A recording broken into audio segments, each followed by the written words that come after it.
एक समय की बात है, वसुवती चंपा नगरी की राजकुमारी थी। अचानक हुए एक युद्ध में चंपा के राजा की मृत्यु हो गई और राजकुमारी बंधक बना ली गई। बाद में उन्हें कौशाम्बी नगर में धन्ना सेठ नाम के एक प्रसिद्ध व्यापारी ने खरीद लिया और उनका नाम चंदन बाला रख दिया।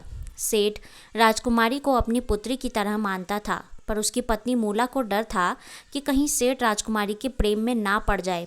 एक बार जब सेठ व्यापार के सिलसिले में किसी दूसरे नगर गया हुआ था, तब मूला ने राजकुमारी का सिर मुंडवाकर बेड़ियों से बंधवा दिया। 3 दिनों तक राजकुमारी को भूखा प्यासा रखा गया और अंत में उन्हें भुने हुए चने खाने को दिए गए।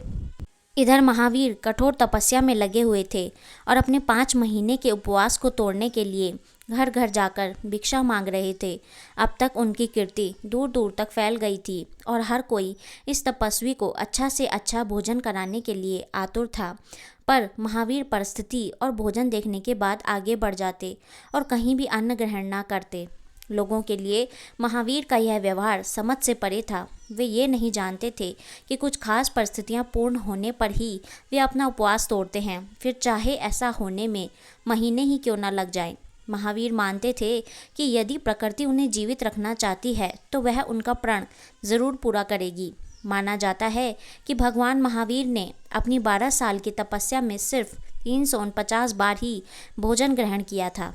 अपनी तपस्या के 11वें साल में महावीर कौशाम्बी में थे और उन्होंने प्रण किया था कि वे तभी अन्न ग्रहण करेंगे जब वह किसी राजकुमारी द्वारा दिया जाए, जिसके बाल मुंडे हुए हों, जो बंधनों में जकड़ी हुई हो, जिसकी आंखों में आंसू हो और वह खाने के लिए भुने हुए चने दे। ऐसी शर्त पूरा होना बहुत कठिन था और महावीर 5 महीने 25 दिनों तक कौशाम्बी में एक घर से दूसरे घर भटकते रहे।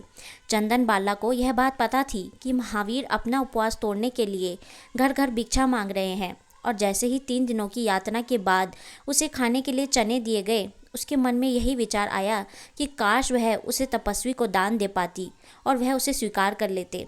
वह ऐसा सोच ही रही थी कि महावीर सेठ के द्वार पर भिक्षा मांगते हुए पहुँचे।